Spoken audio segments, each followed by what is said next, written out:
Hello, and welcome to the Alchemists Inkwell. This is your spiritual podcast for grounded people. I'm Emily.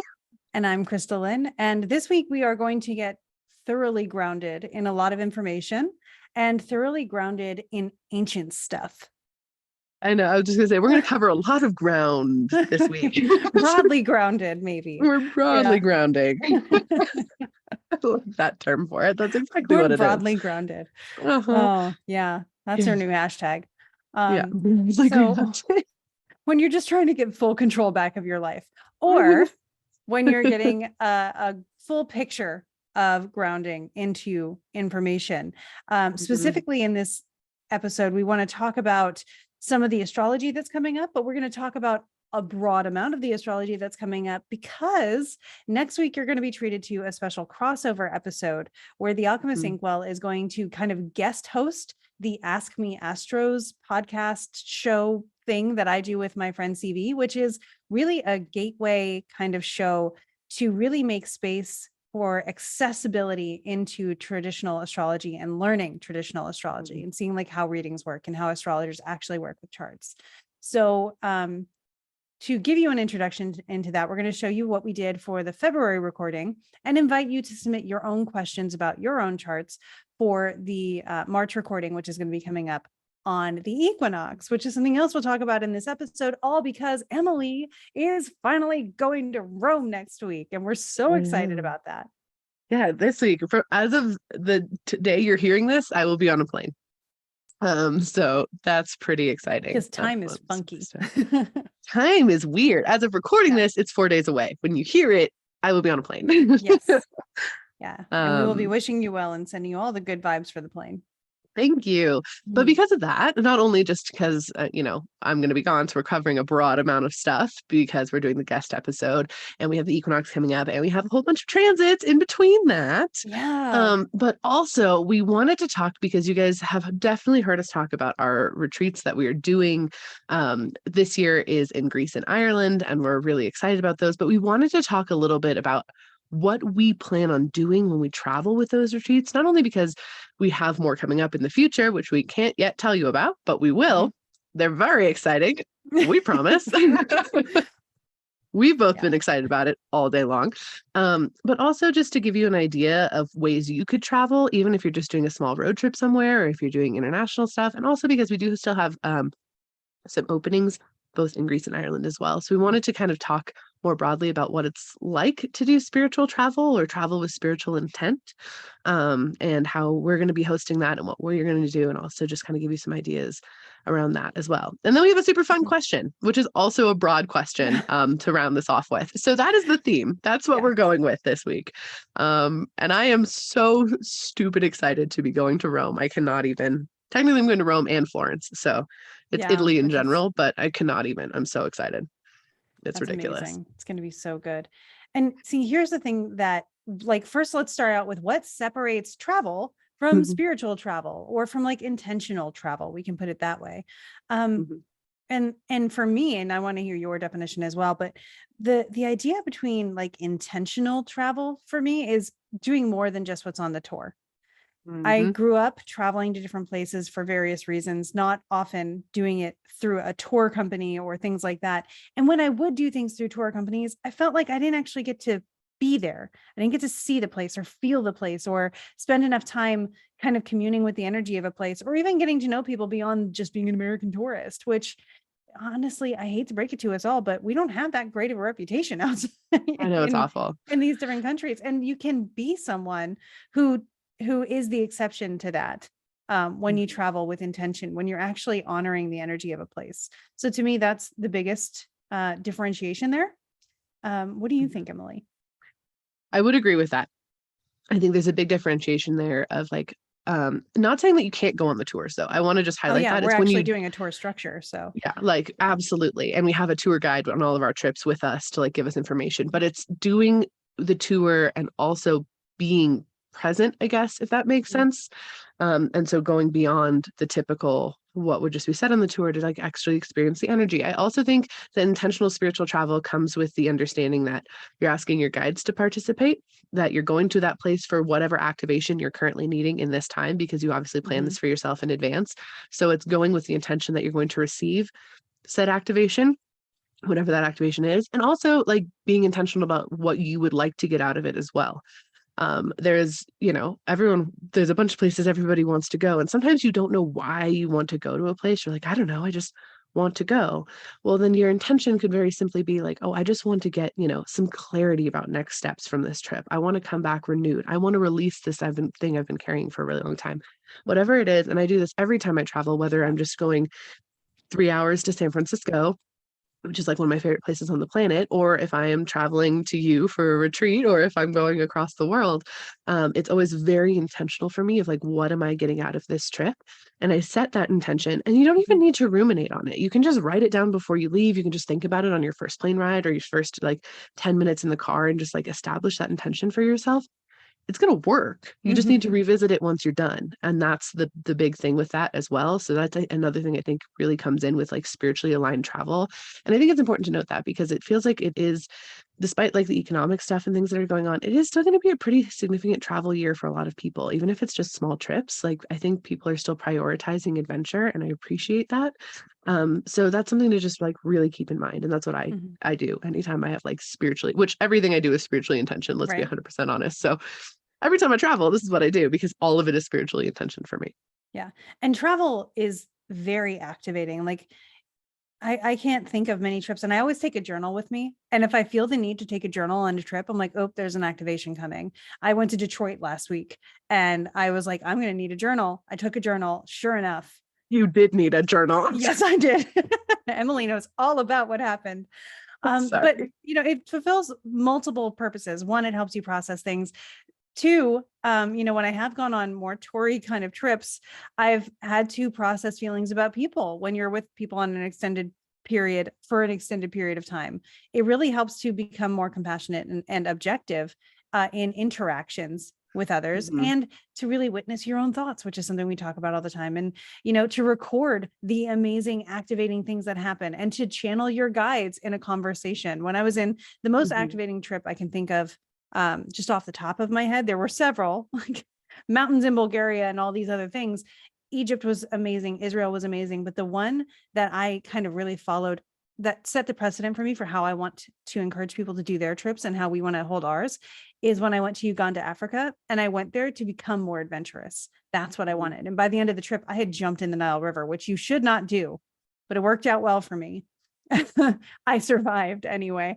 And I did come back from that trip wholly renewed, like that whole first day of school thing where you're like, I get to be a whole new person. I have a whole new wardrobe and all this stuff. It gives you this space with adventure to show you what you're capable of, to give you room to play with everything that you can do and want to be. And then you get to bring that back home with you. And that is an integral part of traveling with us. We make sure you get to bring that back home with you. We make sure you're creating like what is sustainable for a lifestyle, even outside of this adventure, to bring the adventure back with you.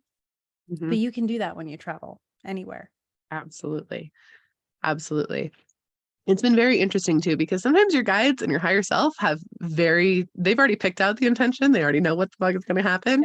Yeah. I will say that with this trip specifically, I was very intent to finish writing La Custa this month before I went to Rome. And I was like, I'm going to do it. I'm going to finish it. I want it to be done. Like, not necessarily like the revisions and stuff didn't have to be done, but like I needed the actual like bulk of it to be completed. And I'm so close. Like I'm not far off. I'm really close. But my kid wrecked himself skiing, which made him have to drive back from Utah. And then I've had to like argue with insurance companies. And then we got more snow than I've ever seen in my entire life. There's easily 15 feet in my front yard right now. That's a lot of snow. We're feeding the birds underneath our like walkway. We took out our bird feeders, because usually we only have them out in summer, and we piled them full because the birds can't get to any food right now, and not all of the birds hibernate. And so we just have like a huge amount of like little tiny chickadees and stuff just like living underneath our thing right now, because we didn't know what else to do to help them because there's so much snow. So I spent so much time moving snow, because our snowblower also decided it was no longer going to function, because why would it during a snowstorm want to function? And then I got sick twice. And so like everything has been stopping me from finishing this book. And I was like, why? Why am I getting stopped here? What is coming up with this? And I know I'm missing a piece that I'm going to get while I'm there. And that's something that actually needed to happen before I actually finished the writing of it, which is, again, very much on my guides. It's on the Custa herself. It's on my higher self to be like, no, you're going to, no, stop. You're not doing this. So that is definitely what's going on, which is just interesting, but what I feel very concretely in this space. And so that's also something, is to be open to your guides coming in and being like, hey, this is something you need out of this, you know, or if you're struggling really hard and you're going to take a little step away for just a weekend, like ask your guides what you need to, like, what should I be looking to get out of this? They will tell you, in some ways not so direct, but sometimes really directly. And it's really helpful. Yeah. And with traveling with us, we asked our guides while we planned these trips, because we got to plan out the whole itinerary and write out all the gatherings and all these different things that we're doing. What do you want us to write in? And that's where we got, like, for the Greece trip specifically, ancient wisdom is really what's coming through. And that's what we're that's kind of what we're branding a lot of our retreats going forward internationally. Not all of them. We're going to do one activated writing one, and then one ancient wisdom one. And it's really exciting because that's what they were like, this is the wisdom, and this particular place you're getting these activations. So that's what we built in per the guidance of our guides for these trips. And specifically with Greece, it's like, oh, you're hiking to the top of this volcano. You're going to need, hiking is, I think, a loose term. It's you're casually walking to the top of this volcano. You're going to need to do a really strong releasing activation. And then we're doing water work later that day in the ocean. So you're getting like the ocean and the mountain, like, activation the emptying together. And the filling. Yeah. We're doing star spotting on an island in Greece and looking at the actual stars, because we're talking to beings that actually were the, you know, channelers of original astrology. I don't want to call it inventors, because it's obviously not invented. The discoverers. I like to say witnesses. The witnesses. There we go. And then Krista gets to lead that. And like, the planets themselves have spirit and energy to them. And those spirits are associated with a lot of the archetypes of deity work and things like that. You know, different belief systems view the planets and their involvement directly and indirectly in different ways. Some of them view them as gods, others view them as forces, others view them in completely separate ways. You'll be able to decide for yourself what that feels like. And sorry, something was like in my ear. I'm listening. You'll be able to decide for yourself what that feels like, and we'll be able to give you something to view, to be able to connect with, to be able to journal. I wish I'm gonna contemplate. I highly doubt, but I might bring like my telescope, or if we can find a telescope, and just like look at them. Last night I was looking at the moons of Jupiter through my new telescope, and it was amazing. But you get to, I don't know how you're gonna bring your telescope, but that no, I wish it'd be so you could great. go like pirate level spyglass. We can get we'll get an app that really shows us exactly. I can use an astrology chart and tell you which planet you're looking at in the sky. It's really fun. But at least we'll be able to look at the little wink of light in the sky and see how close they are, and like really understand what a conjunction looks like and all these things. It's super fun. And it's really neat. And I mean, if any of you have been following any of my social media, I've been doing a lot of channeled history stuff, because that is a deep passion of mine, just in general. And that is kind of what we're doing with these retreats as well, in a way too. It's like, hey, we're going to channel in obviously deities that had influence there, but also if there's any beings still hanging around, what do they want to tell us? Are there guardian spirits? Are there ghost energies? Or do we want to open up to people who we knew, you know, invite people who have passed that aren't necessarily left over in the space, which is what I do with channeled history. Is like, they're not stuck there. There's no ghost energy left over. It's just like, hey, you lived here. Tell me about it. Like, we're doing a walk in Athens through the oldest neighborhood in Athens. And before we do that, we're doing like a remote viewing exercise. So you can actually ask beings that live there, people that lived there, and be like, show us what it looked like in your time. And the cool thing with that, and I've done this exercise kind of before, is everyone's going to get a different time period because it's the oldest, right? Like, there's so much that's happened in that space. So some people will be getting like Renaissance, and some people are getting like medieval, and some people are getting like really, really ancient when it was being constructed. And that's really neat. It's a really cool energy to kind of step into too. It's so ancient that even ancient Greek is split up into two. You have your Attic Greek and then your Koine Greek. because it's that ancient. It has segments of the ancient. I'm actually taking a course in ancient Greek, and I'm very excited.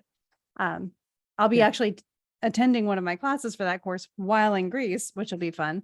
But yeah, so like there's a lot to do and a lot to experience. Yeah. So we just wanted to like really dive in and talk about that and like give you a little bit of like back end understanding of what we do preparatory wise for you all for when you travel with us, but also to like know you can do that for yourself too and like really get in there. And also just to highlight like if you want to travel with us, if you want to do this retreat with us and go to Greece, and this is the type of experiences you'll be having, like we'll be really in-depthly activated energy wise, and you'll come back feeling that refreshed, that new day of school, like we're stepping into this new space, because that's the idea. Not only that, but like we're creating this opportunity, because we want to go, but this is going to be super fun. We want to also show people how to travel consciously, which will be really great. Something you can take with you, how to change your world and give yourself this place to be able to activate yourself. But also there's going to be other people there doing the same thing on a similar journey, but complementary to your own. You could come away with this, and we intend for this to happen. You could come away with this from this with lifelong friends who get you and are on the same journey and can support you that way, the way that Emily does for me all the time. Like you can find the people who know you. Seriously, I don't know how I would have gotten through the last 2 years without you. Likewise. Yeah, it's really awesome. Like that's the other thing is when we first got around to start planning this, we're like, we want to make this. That's the hardest thing with spirituality is everyone feels so alone. Like that is so, because organized religion isn't a thing with spirituality. Like that's the benefit of organized religion is you do it with other people in the same organization. And that's not how spirituality functions. So it can be so isolating. And this is not that. This is intentionally not that. This is, hey, we're doing this all together. And you get to connect with people and embrace people and really, have that high vibe group experience that you can, still chat with and hang out with afterwards and still have that support to rely on. So we've definitely held that filter in place for sure. And Ireland too, especially if you're wanting to lean in, and it doesn't matter what stage of the writing process you're in, if you're in the idea phase, if you've drafted your first draft, it does not matter. This is going to be a great retreat where you're going to get so much out of it in the Ireland space.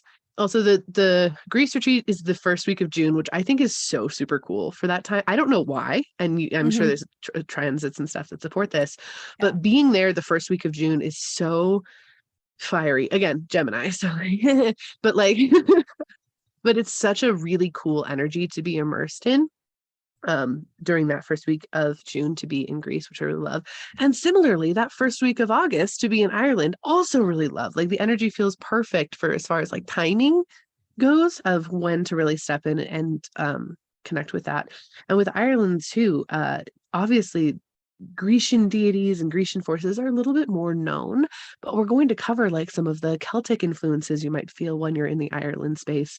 We're going to go to these places where some of the most famous authors in history wrote their work and tap into that same energetic vortex that they were tapped into while they were writing, and we're tapping into the same thing.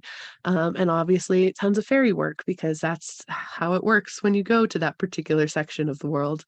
Those sorts of activations, nature-based activations, some really powerful magic stuff is going to happen in that space as well, especially towards activating and connecting with your creativity and your muses and your influences on that creativity. Plus the tangible stuff of like, hey, there's going to be a publishing workshop with us. In Greece, we're going to do a Q&A on a boat while we're traveling from Athens to Santorini. We're taking a ferry and we're going to do a Q&A sesh where we're just going to sit there and like answer your questions and really, help you travel in your journey while we're traveling physically, which is a super powerful thing as well. So we're holding spaces very intentionally for that development. And we'll do a publishing workshop on a train in Ireland because we're going to hold that space to do a publishing workshop and Q&A session there too. Again, travel your journey while we're physically traveling. There's something so innately activating about doing things physically that you're also doing spiritually at the same time. So we're very intentional about that. Yeah. I know you have the transits pulled up. What do they say? So I handled my handy book. It is the last week of Pluto being in Aquarius before Pluto goes back into Capricorn. So it's our last bit of the preview of Pluto and Aquarius before Pluto goes back to hang out in Capricorn until January. But then like Pluto does this will they, won't they kind of thing until staying in 2024. So this is the last time in 2023, that last week of really being able to sit with the Aquarius energy. Yeah, that beginning of June, that first week of June. While we're on the ocean. Look at us. Yeah. Yeah. That's cool. Yep. We will be the water bearers, or the boats that are carrying us will be the water bearers. Right. Yeah. Will you look at the Ireland transits too? Because I feel like there's something important there. Sorry, since you have the big purple book. Yeah, I do have the big purple book. It's amazing. I'm gonna need a new purple book at some point. I also wanted to say something else, and I can't remember what. Oh, if Greece and June sounds very like quick to you, and you're like, how am I going to get everything together in that amount of time? I do want to just like really quickly say we have plans for that. We have help for that. So like if that's your biggest concern, try. If it feels like this is a trip you're supposed to be on, try, because we have ways to help you out. So yeah. So if you search Greece with Emily and KristaLyn, or Trova Trip Greece with Emily and KristaLyn, or anything like that, it'll pop up for you. I think we'll probably be able to put it in the show notes or description as well. But we have payment plans, we have stuff going on. So by all means, like check it out. Like I said, we have a couple spaces left in that. If you don't get one of the spaces, put yourself on the waiting list in case something opens up. If you really want to go, we will hold space. And same with Ireland. I think we have one space there too. Ireland is a little bit of a smaller group. Because again, we're focusing so much on writing, and we have some like smaller group-based excursions happening that are very activating. Greece is a little bit of a larger group, not saying it's going to take anything away from it. It's just that we can handle more because we're in a wider open spaces, that sort of thing. So we thought intentionally about the group size as well to make sure that we handled that as well as possible. What are the dates of Ireland again? For them and for me, because I'm looking at the astrology. 3rd through the 11th. Thank you. Of August. Look at us go. Okay. Yeah. I'm just looking at what our moon phase around that is. And of course so we'll be there during 3rd through the 11th, you said? Okay. Well, the moon will be in Taurus while we're there, which is nice. That's where the moon loves to be. Yeah, looking at which is good for writing. If the moon is in a good place, writing will be great. The moon is she is the mind. And there was, who says this? I quote them all the time, and I can't remember their name off the top of my head, but they say like, Maternus even says like, who does spirit or the spirit of the stars present themselves if not to the mind, and the moon rules the mind. So it's the channeled writing part. I talk about that in my talk that I give on astrology and writing. So we can talk about that a lot more on that trip. Yeah. And I'm sure there's more. It's just not sticking out to me right now on the thing. No, that's all good. And your big purple book of many, many little dates. So big purple book of all the transits from 1950 to 2050. Yeah. It's a lot. It's a lot, but it's fun. a lot.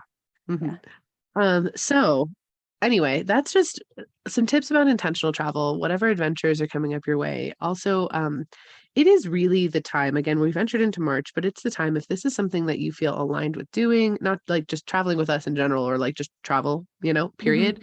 It is a time to like make those plans and to step into that energy. There's a lot of that really exciting energy coming up of like embracing the world and who cares what people think, just do it energy. So enjoy that.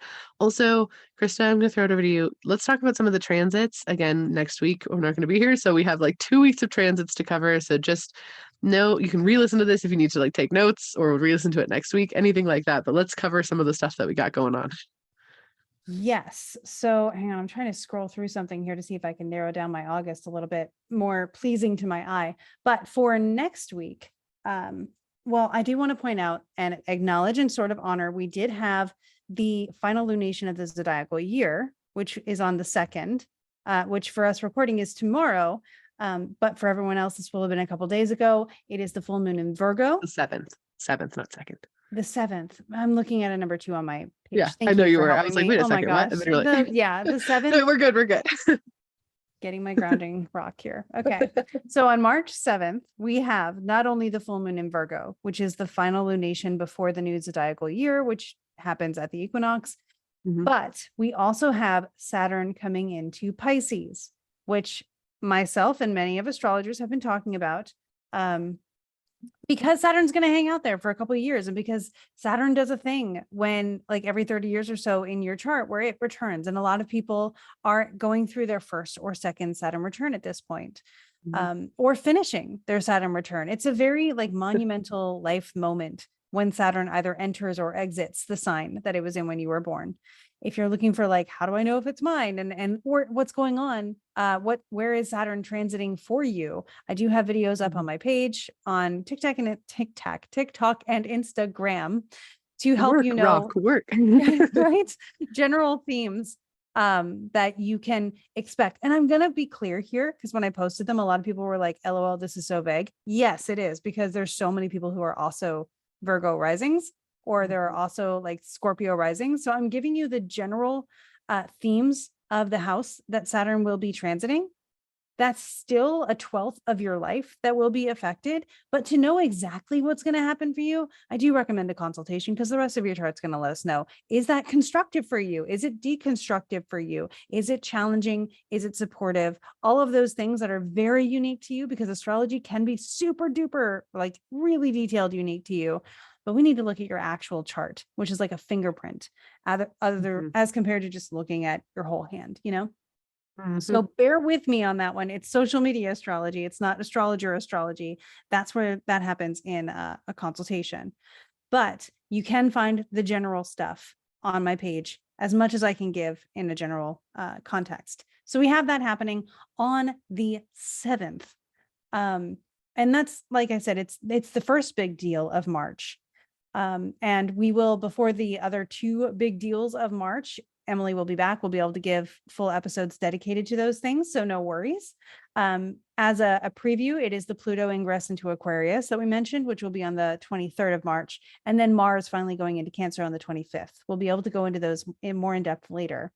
Mercury is going to be coming into Aries on the 19th, which is nice because Mercury has been in Pisces, and Mercury is not at its most thriving in Pisces. It's very meditative. It's very broad and deep and has a lot going on for it. It's excellent for poetry and for that kind of expansive thought and musing. But if you're like, wow, I'm not getting stuff done because I feel a little bit off or confused, or it's hard for me to really focus, those are other traits of Mercury and Pisces. Mercury will do those things. And so you'll be able to get back on track. That sharpness of focus may come back for you, especially depending on Mercury's condition in your natal chart, but that'll come back in a general sense for all of us when Mercury comes into Aries on the 19th. So that's, again, something to look forward to. Another thing on the 16th is Venus getting into Taurus, because Venus is domicile in Taurus. That is her house. And for once, she will be in there without Mercury retrograding on her right away. And, you know, all this other stuff. I'm so excited for that. Just like, yeah. The only thing we're thinking about with Venus by the end of the month is that she will conjoin with Uranus on the very last day of March. So if I'm going to say anything, it's like March by weather for sure came in like a lion for a lot of the country. Astrologically, I'm looking at March and I'm just thinking, it's going out like a lion astrologically, just because Venus, whatever she's doing in your chart, that's going to get this amped up Uranus influence. So we'll see that happening. Yeah. So it's something to keep in mind that there's surprises coming at the end of March. And one of the things that astrologers always look at is like, if you're going to ask me to predict specifically what Uranus is going to do, I could give you a list of 100 things and they will all be wrong, because Uranus does surprise us. So we can come up with things that are similar to what will happen, and maybe we'll get the nail on the head. But for you, for your chart, for what's going on, it's going to be important to just be able to go with the flow when it comes to things that Venus rules, which can be things like relationships, finances, art, a lot of, you know, those different Venusian topics. Again, we'll be able to cover that later in the month too. And if it starts building up and we can see some writing on the wall for that, we'll dive into it as deeply as we can. For sure we will. Yeah. Look at our equinox. Yeah, that's another one. You know, it's kind of important. So the sun is going to conjoin Neptune before getting out of Pisces. The sun will come into Aries on, I believe it's the 20th. I can actually look at my little charty here. So the equinox happens on March 20th at 5:25 p.m. on the East Coast. So you'll be able to look at that. And this is Sun in Aries. The sun is exalted in Aries. The sun is going to have Mercury conjunct only 3 degrees away. We're coming into a new moon shortly after that, which will also be in Aries. Go figure. And we have Jupiter co-present as well. So there's a lot of big energy, big Aries energy happening this Aries season. Yeah. With Mars finally a couple days later, maybe a week or so later, is finally going to get out of Gemini. Mars being the ruler of Aries, we look to Mars to say like, hey, what's going on? Mars is in Gemini for that first week of Aries season, but then goes into Cancer. So that burst of energy and almost like a rush of energy may slow down a little bit after the last week of March, where Mars will then finally move into Cancer and slow down a little bit, and kind of we douse the flame, so we get more steam than just full on flames. So yes. a great affirmation is I'm ready to create, which is always nice. Aries is super creative. It's the forges of creation, if you want to think about it that way. And I know, Emily, you and I always recommend kind of this is the zodiacal new year, or sort of maybe an energetic new year. So it's a great idea to do a card pool to see like what you can focus on or set your intentions with, and how you can align with the energies coming up. If you're looking for astrological ways to do this, your personal new year is going to start on your birthday, which is where we call your solar return. We do readings for that kind of thing. So you can always get a solar return chart drawn up. If you know how to read it yourself, have fun with that. And then if you want help doing it, people like me would help you with that.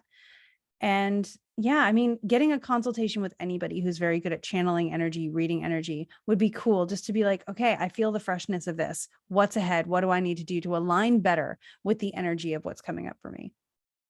Yep.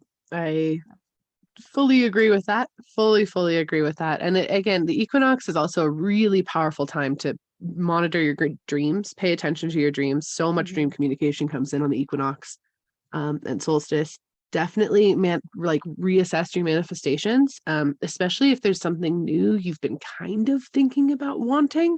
This would be the time to be like, I'm actually going to manifest that. Now that I think about it, like, I'm going to do that thing. This is the time to try it out. It's kind of like putting on energy as clothes that you can take on and take off. This is the time to put on a new set and just feel like how that is. And if you don't like it, take it off, put it back on the old one. But it is a really solid time for that. This is always the time of the year in April specifically. I will do my card pull for the year. So we'll talk more about that later on.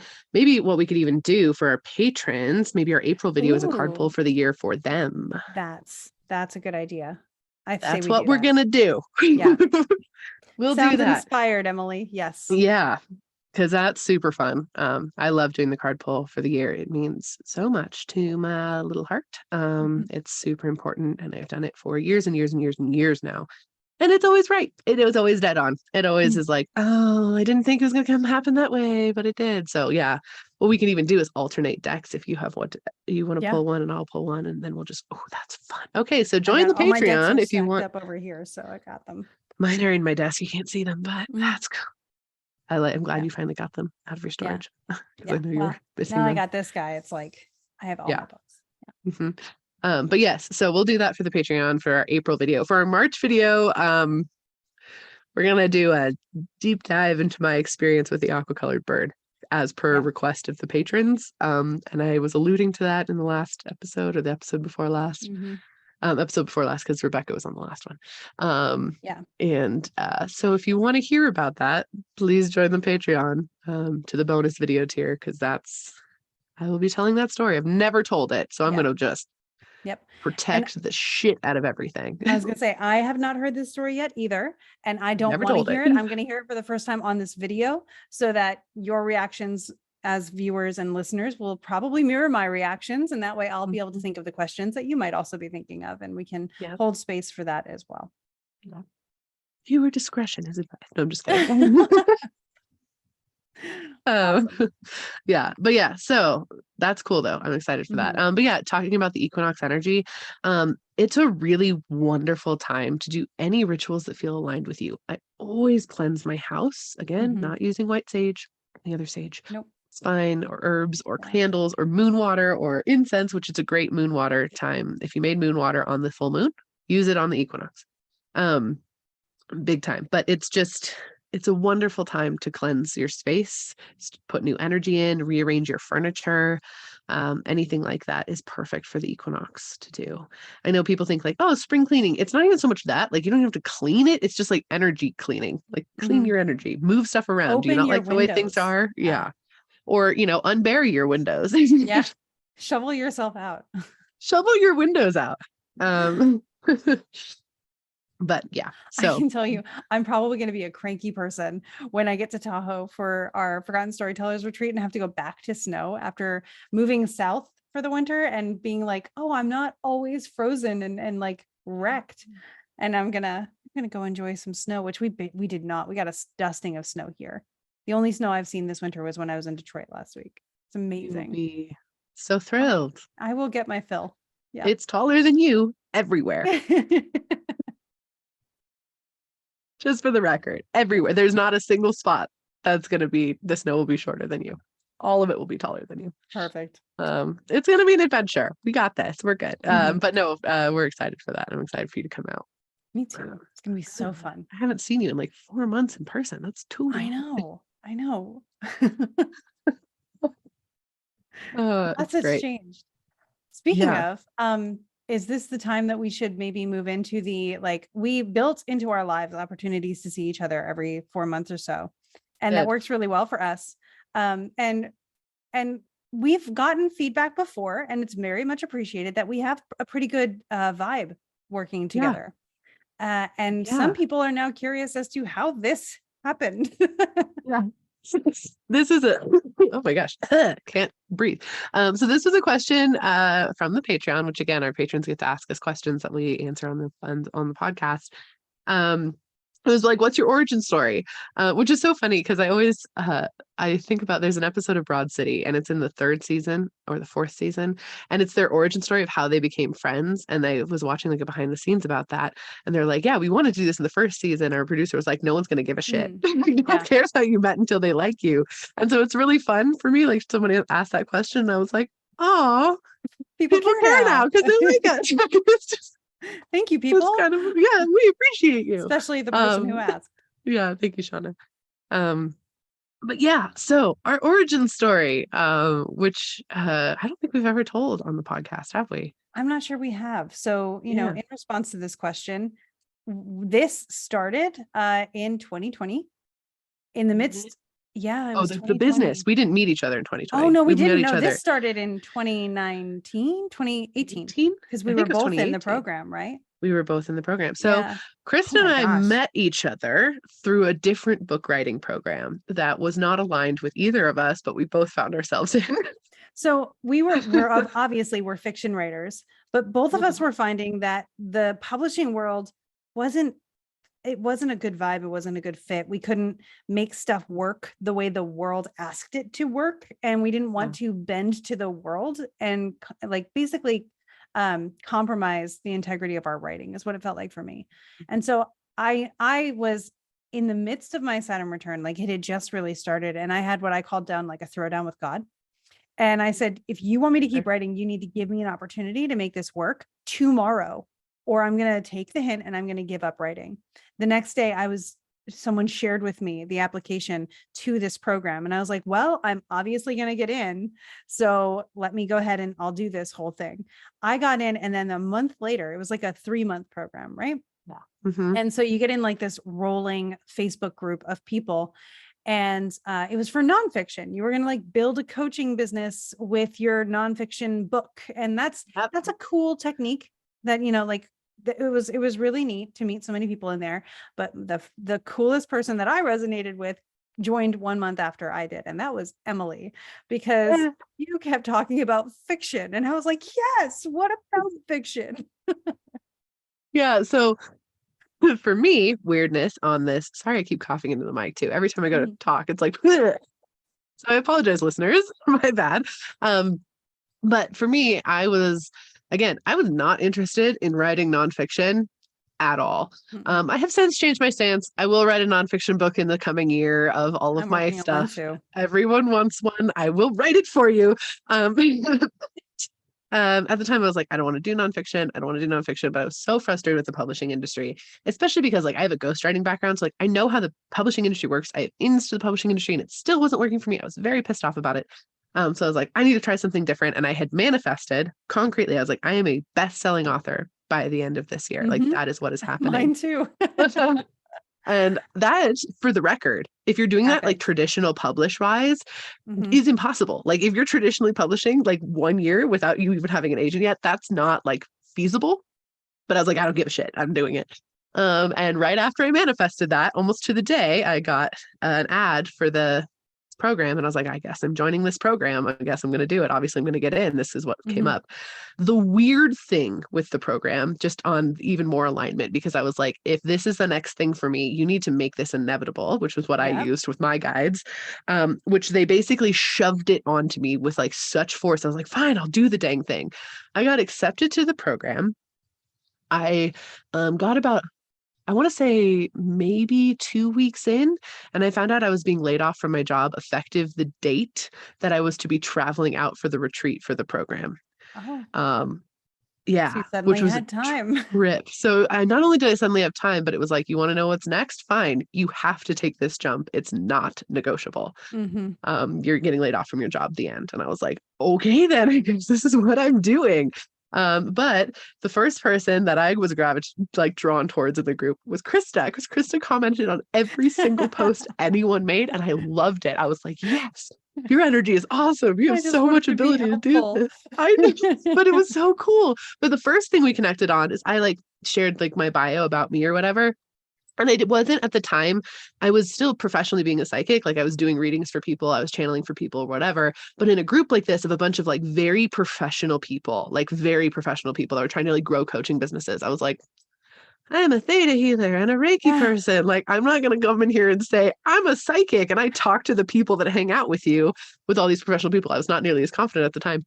And Krista was like, and I was like, oh my God. Like, and then on one of the first Q&A calls that Krista was on, Krista shared that they had sat down and written the book in like a week. Like you just like knocked out this book. Yeah, it was 18 hours over 3 days.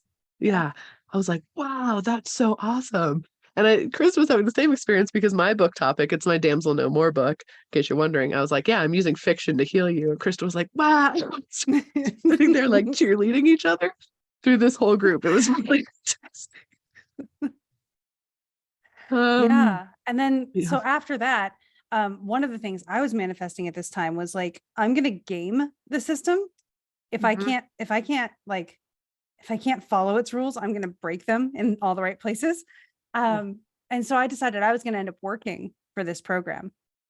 And sure enough, through a crazy series of events, I ended up working for this company, which placed me sitting next to really influential previous presidential candidates, now again presidential candidates, like hint hint, and like having that person call me frequently and having like getting to work with them side by side and getting to really study these things at the beginning of 2020, right before the world did the thing. And so as this was happening, I was getting an insight of what even the spiritual publishing world looked like. And some of it was like really cool. Fine. That's great. I'm glad the world is edging this way or, kind of moving that way. But it still wasn't enough. And I thought we could do more. And so my whole goal was like, let me work for this company and then start their fiction healing branch when they finally got around to it. So I was like trying to pay my dues there. And at some point I just got fed up with that.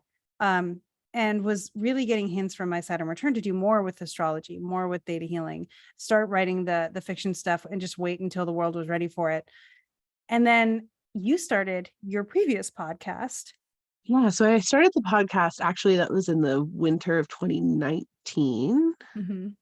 No, fall of 2019, I guess, is when I started it. Yeah. And it was around Thanksgiving that I first joined. Yeah. And we decided, we were like, hey, we need an astrology voice to do moonisodes. They were like mini episodes on the full moon and the new moon.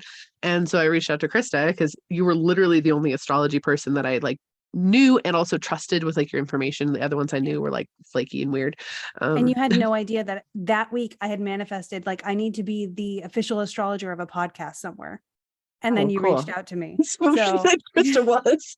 And that was that podcast, if you listen to it, it was called Perceptionist Anonymous. We interviewed some crazy influential people on that podcast. It was really mind-blowing, and connections I still have, which was really cool. But like people that are on Ancient Aliens, people that are New York Times bestselling authors, like world-renowned musicians, like just a lot of really influential people, which was a crazy thing, but it was happening during 2020.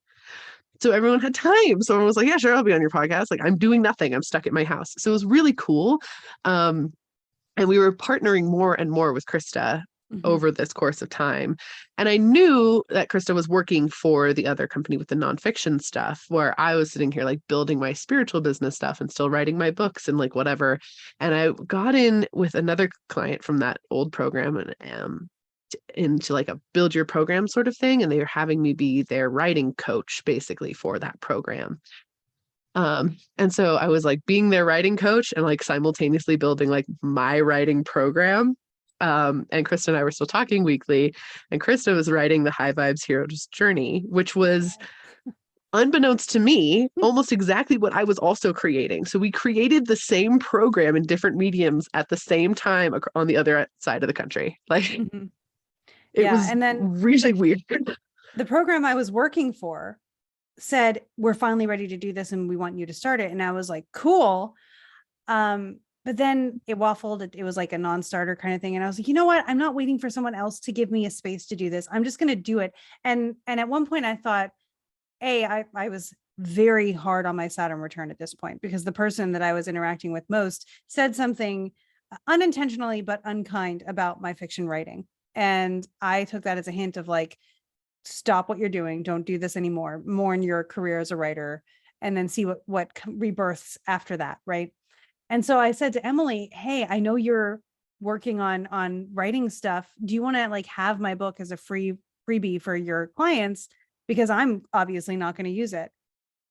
And then at some point it just became the like, wait, why don't we both use it? Why don't I help you do this? Like, do you need help with this? Because it suddenly feels like I can't do anything else. And I want to know, like, where are you at on this? Well, I was basically like, well, I don't want to use your thing as a freebie. Like, you want to just do this program with me? And you were like, what? Yeah. And so literally we looked at the calendar. This was one phone call where we were like, we should do this together. And we looked at the calendar, and I think it was the next weekend you flew out. Yeah. You were like, you should fly out here in the middle of 2020, like November of 2020. And I was like, you know what? I will. And then I did. And we were sitting in a hotel lobby for that whole weekend. And we built the entire program that is the Forgotten Storytellers, and started this entire business together. And have spoken like summit. Oh yeah, and then we did the author summit. We did a whole summit together in 2021, the spring of 2021, where we had a bunch of authors speak. We still have that on our YouTube channel if you want to go back and watch it. It was very interesting. It was an experience that we did. It worked. And it worked. And we started taking on clients for the Forgotten Storytellers. And that was also the weekend that you went viral for the first time on TikTok. It was the weekend I went viral for the first time on TikTok. Was the weekend you were out. Yeah, because you came over and you're like, overnight this happened, and I was like, whoa. Something big. I was like, something is happening to validate what we're doing. Like, I don't know what is this. It was great.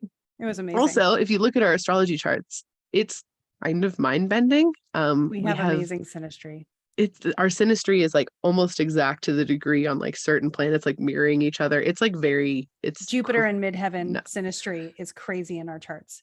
Yeah. And we live almost exactly, or we did at the time, not anymore because you moved, but I'm sorry. No, we lived almost exactly to the correct degree of longitude directly across the country from one another. Yeah. We bookended the country for the first 3 years there. We did. We did. Yeah. And since then we've talked for like 5+ hours a week, every single week. From then up for the last 3 years.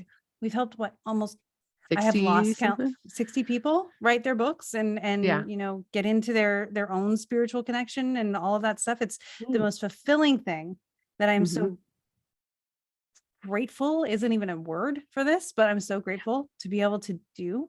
And to be able to have enough support to put my entire energy into it is the coolest thing in the world. So that's we both agreed that we couldn't have done this alone. That's the other part of that. It didn't work every time we tried until we got crashed together.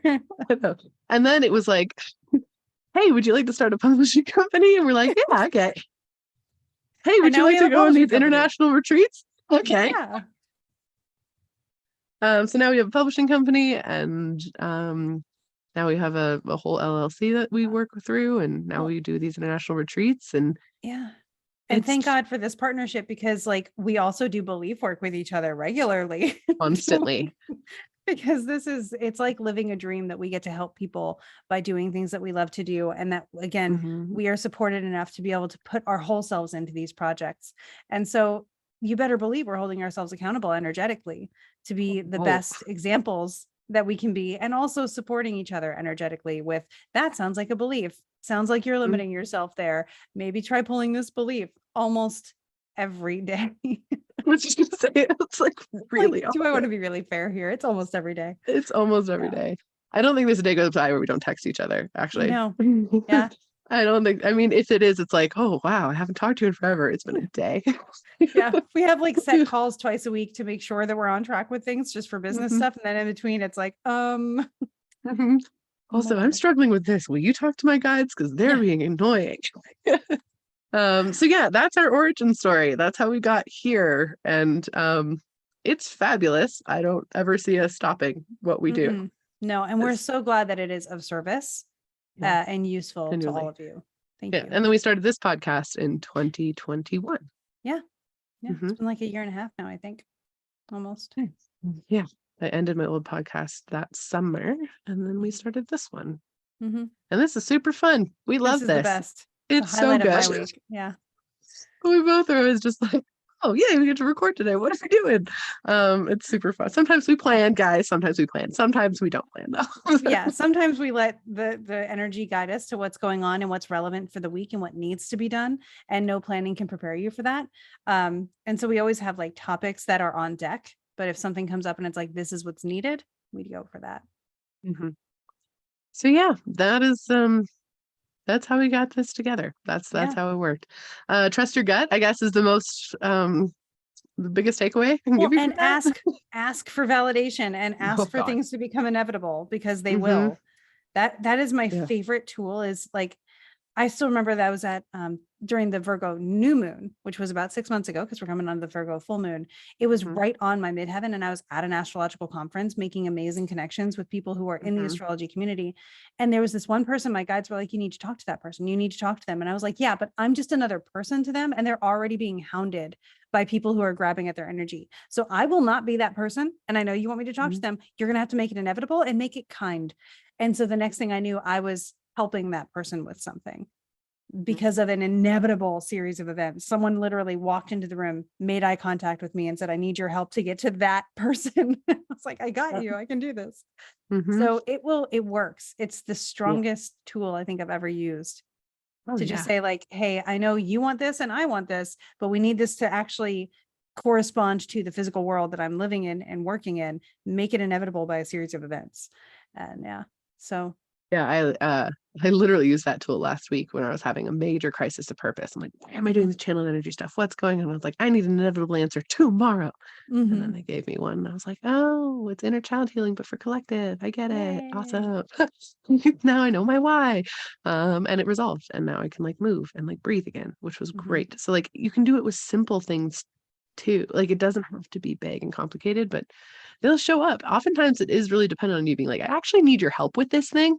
Like you need to actually like help me with this. Like you think I'm more capable than I am. So I need you to handle it so I can be capable. Well, and that's coming up a lot. You know, if anybody out there is getting the thread or the message right now that you need to be okay with asking for help and also be okay with receiving help. That's a thing that's happening right now. I've been seeing it in a lot of my clients that are coming to me for consultations. Me too. Repeated themes. Talking to someone today, the last two, it's like, you're in a balsamic phase. You are the entering or exiting a Saturn return. Like all this stuff is going on. You're probably feeling drained. It's okay to ask for help and it's okay to accept it if someone offers. And then I had a friend who was like, hey, you need to accept help when people offer it to you. And I was like, oh, me too. It It's happens. so, as a psychic, anytime I do readings and there's a continued theme that keeps popping up, I'm like, shit. I need to work on myself for this one. What's going on? This is why you came to me. Thank you. Yeah, trends, which is great. I love it. It's such a beautiful way to grow. But Mm-hmm. yeah, anyway, thank you all for being here. Thank you for being on this journey with us. Thank you for all the different ways we've gotten to interact with you. For those of you coming on our trips or who are going to come on our trips, because we're holding space for you, go check those out. We have reading lists that go along with our adventures that we're really excited to do. We have activities that we're going to give you kind of I don't want to call it work because it's not work, but it's like pre-touch base stuff that you get to do. We have a lot of fun stuff that we, help prepare you for, and we're excited to get to interact with you in person. If you've interacted with us in person before because you're a forgotten storyteller, we love you. Hi. Or a friend of ours, we love you. Hi. We love all of you. Thank you for being here. Thank you for interacting with us energetically. Thank you for being on Patreon. Anyway, just felt like gratitude was needed. Yeah. Awesome. Thank you for being gratitude. Here. Also keep in mind that next week's episode is going to be a little bit unconventional. You'll get to hear myself and CV Henriette, who is Art of the Zodiac with underscores between the words on Instagram, kind of doing an example chart read. You can have yours done too. We take a question every month. And you can email your question for the next episode at askmeastros@gmail.com. But you'll be able to see what that's like in the next week's episode. And then we will be back here with you as usual, once Emily gets back from Rome with all the amazing stories, Rome and Florence. I'll tell you all the things that happen, all the people I talk to. None of them will be human. None of them will be some of them will currently living human. Yeah. Some of them will be currently living human, but probably most of them won't be. That'll be great.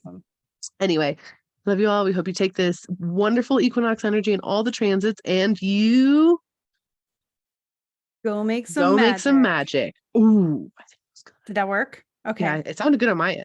Okay, cool. I mean, I'm ahead of you on my end, so we'll see. You guys let us know how it went and let us know if you have any questions. Okay.